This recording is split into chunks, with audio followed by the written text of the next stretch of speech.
What's up YouTube, Saf here on SuperSaf TV, and in this video we're going to be looking at the key differences between the iPhone 10 and the Samsung Galaxy Note 8. So straight up, why are we comparing the Note 8, which is a large device, to the iPhone 10? Well, these devices are the best offerings from the manufacturers, and this comparison will be the best versus the best. So let's get the size out of the way straight away. The Note 8 is the larger device overall. It's almost 19mm taller, but what's interesting is that it's only around 3.9mm wider.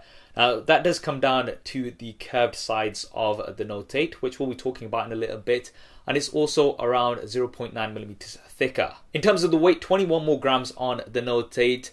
And all of these reasons are because the Note 8, as expected, has a larger display, 6.3 inches versus 5.8 inches on the iPhone 10.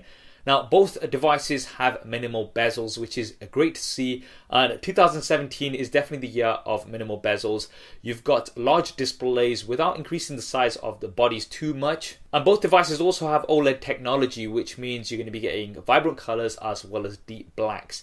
Up until now, iPhones have been having LED backlit displays, which are good, but they're never as good as OLED displays.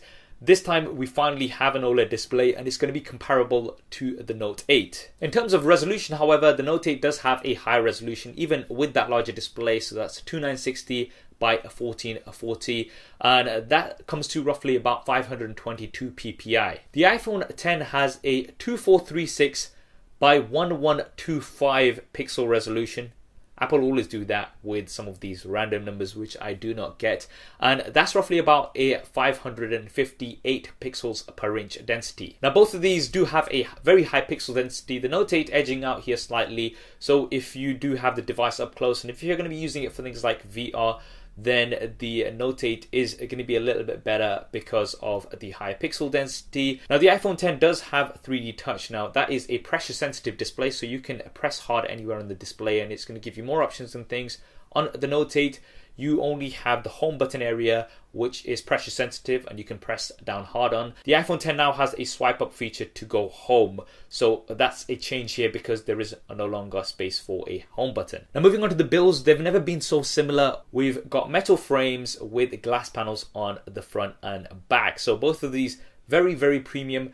The Note 8, however, is curved from the front as well as the back, and this, as we were discussing earlier, does give it a larger display with a narrower body than you would expect for this screen size. Both of these devices have water and dust resistance, IP68 on the Note 8 and IP67 on the iPhone 10. It's great that both of them do have this feature. In terms of colors, you do have some more color options available on the Note 8 compared to that of the iPhone 10. Now, moving on to the internals, the Note 8 has some of the fastest processors available on the Android side. So you've got the Snapdragon 835 or the Exynos 8895, depending on your location, with 6GB of RAM. The iPhone 10 has Apple's brand new A11 Bionic chip. Now, this is supposed to be very, very fast and efficient, and it also supports augmented reality, which should be really good. It'll be interesting to see how Apple implements this going forward. But in terms of speed differences and things, we are going to have to do some speed tests side by side of both devices to see which one is better. If you guys want to see that, then make sure you have subscribed to the channel. In terms of RAM, we're not sure exactly how much RAM the iPhone 10 currently has. Moving on to storage, the Note 8 comes in 3 different sizes: 64, 128 or 256GB options. You can expand that storage as well, so you do have a micro SD card slot, which is definitely nice to have. On the iPhone 10, you've got either 64 or 256GB options. You cannot, however, expand the storage on the iPhone 10, as you've never been able to do on iPhones. So the Note 8, in terms of storage, would get the advantage here. Now, moving on to the cameras, things are very similar here in terms of the setup. We've got dual 12-megapixel cameras on both of these, which both support optical image stabilization. And they also work in a similar way, where you're going to get a wide angle camera as well as a telephoto camera, which is going to give you 2x optical zoom.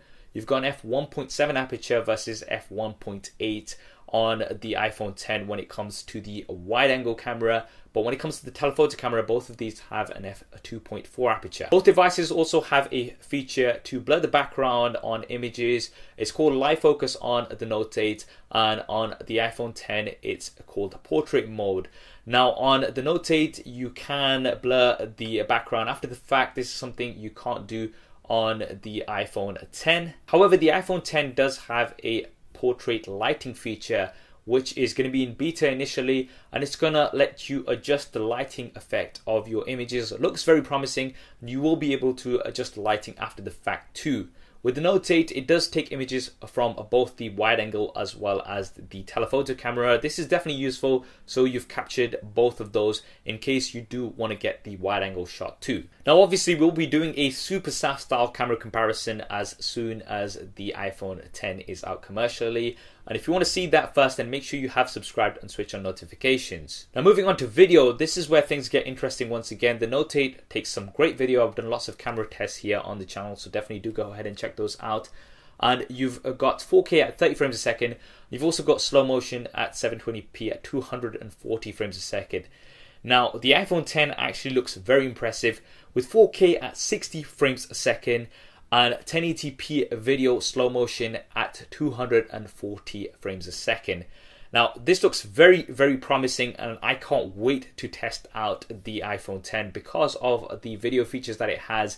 I believe it's the first smartphone with 4K at 60 frames a second. I may be wrong, but it's definitely one of the first, and it looks very, very promising. In terms of the front-facing cameras, the Note 8 has an 8 megapixel front-facing camera with an f1.7 aperture, and it has autofocus with a 1440p video recording. The iPhone 10 has a 7 megapixel front-facing camera with an f2.2 aperture and 1080p video recording, but it's got facial recognition, so this is going to allow you to have a portrait mode, so it's going to blur the background from the front-facing camera as well, and you'll also have the portrait lighting effects too. These will be in beta initially, and that is definitely nice to see. There's also an emoji which is going to track your face and represent emojis to that effect, so if you're into that kind of thing, then that's also there. We'll have to do some detailed camera comparisons between these two to see which one of these takes better selfies, but both here are very, very promising. Now in terms of the operating systems, we've got Android version 7.1.1 with Samsung's Experience skin on top currently on the Note 8.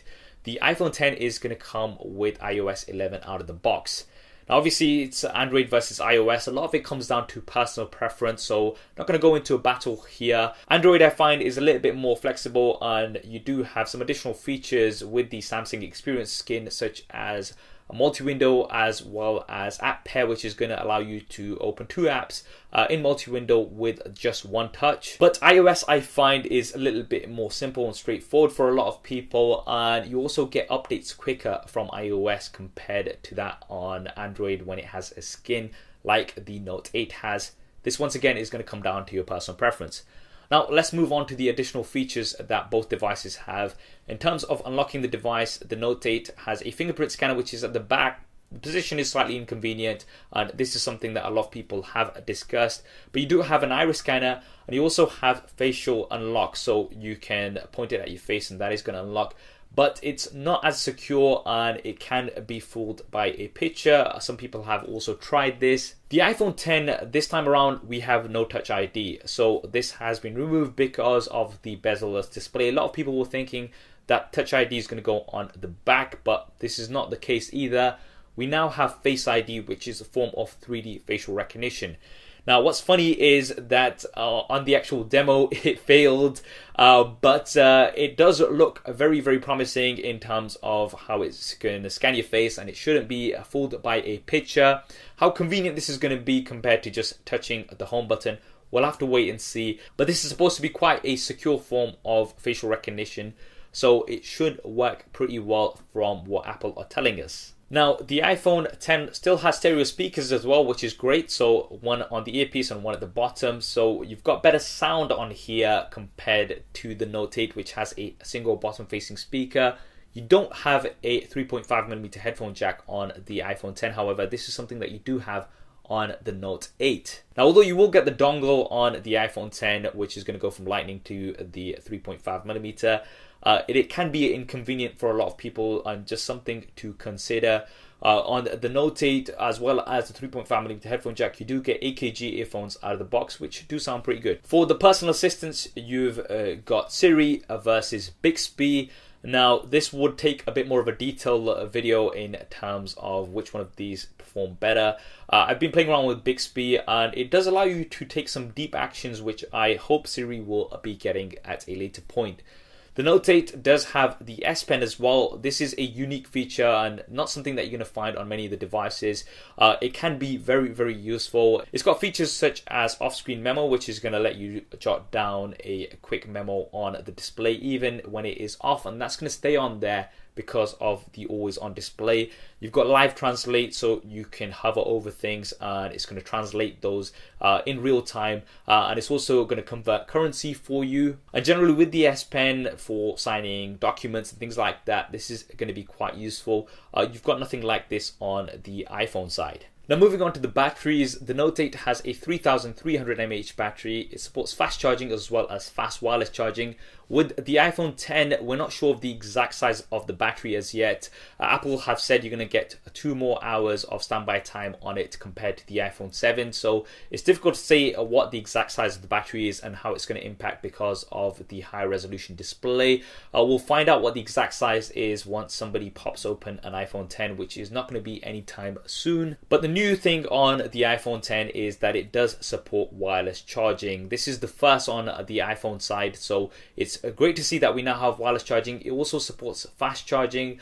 This is something that wasn't really mentioned on the keynote, but something that was briefly highlighted on the notes. What we will do is we'll do some more battery tests and things as soon as we've got the commercial version of the iPhone 10 in hand, and we'll also do some charging speed tests to see which one of these charges faster. Now finally, let's look at the price. The Note 8, a lot of people were complaining about the price when it was initially announced. So we're looking at $950 in the US or £870 here in the UK. Now this is not going to seem as bad when we look at the prices of the iPhone 10. So for the same base model, 64GB, we're looking at roughly about $1,000 in the US, or even £1,000 here in the UK. Normally in the UK, as you can see on the note, because of exchange rates, the price in the UK is usually slightly less, roughly about 10% less, and this time around Apple have decided to keep it the same price as dollars, so people in the UK like myself are really being screwed over. So this is something that I'm personally quite disappointed about, and it is a very, very expensive device. If you go for the 256GB model, you're going to be looking at around $1,150 or £1,150. So a very, very premium but very expensive device here on the iPhone 10.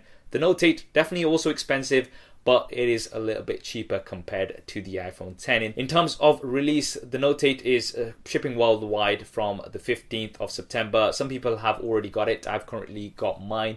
With the iPhone 10, it's going to be available for pre-order from the 27th of October, a day after my birthday. So hopefully I'll get a lot of money for my birthday, because this is definitely going to set me back.